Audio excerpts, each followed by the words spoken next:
सगळ्यांना स्वातंत्र्य दिवसाची हार्दिक शुभेच्छा. आता आपल्या देशाला स्वातंत्र्य मिळून 80 वर्ष झालेल्या, पण नक्की हे स्वातंत्र्य सगळ्यांना भेटलंय का? हे देशाचं स्वातंत्र्य सगळ्यांसाठी एकसारखं आहे? आजही दलित समाजाला, मुस्लिम समाजाला, भटके, विमुक्त, आदिवासी लोकांना आजही संघर्ष करावा लागत आहे. हे बोलायचं कारण असं आहे की थोड्या दिवशी पहिले जे 31 घरं आणि मशिदीला इथे नोटीस इश्यू करण्यात आल्या होत्या, त्या नोटिसा आपल्या वंचित बहुजन आघाडीच्या आव्हानानंतर परत घेण्यात आल्या आणि ते घेतल्यानंतर परत 2 दिवसांनी त्या नोटिसा परत रिइश्यू करण्यात आल्या. मला एक गोष्ट समजत नाहीये, हा देश नक्की कॉन्स्टिट्यूशननी चालतोय का ह्यांच्या बापाच्या मर्जीने चालतोय? बघायला गेलं तर पूर्ण उल्हासनगरच हा इलिगल सेटलमेंट आहे.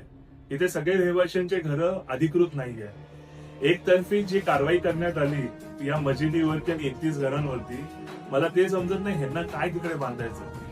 ह्यांना जे इथले महानगरपालिकाचे जे प्रशासन आहे, यांनी यांच्या बापाच्या मर्जीच्या हिशोबाने इथं काम करायला घेतलेलं आहे. एका साइडला जी महाराष्ट्र गव्हर्नमेंटने रेग्युलायझेशनची इथे काढलेली आहे स्कीम, आणि एका साइडला ही जी कारवाई करत आहे फक्त 31 घरांवरती आणि मशिदीवरती, हे समजायच्या वरची गोष्ट झालेली आहे. पण लोकांना हे समजलं पाहिजे की हे देश संविधानाने चालणार आहे आणि जवळ हे आंबेडकरवादी जिवंत आहेत तोवर हा देश संविधानानेच चालणार आहे. ह्यांच्या डोक्यात जी हवा केलेली आहे, ही हवा काढणं खूप गरजेचं आहे. मागच्या वेळी वंचित बहुजन आघाडीने शांतीमध्ये हे सगळ्या काही गोष्टी पार पाडल्या होत्या, पण मला असं वाटतं यांना शांतीचा रस्ता हवा नाहीये, यांना गांधीवादी रस्ता नकोय.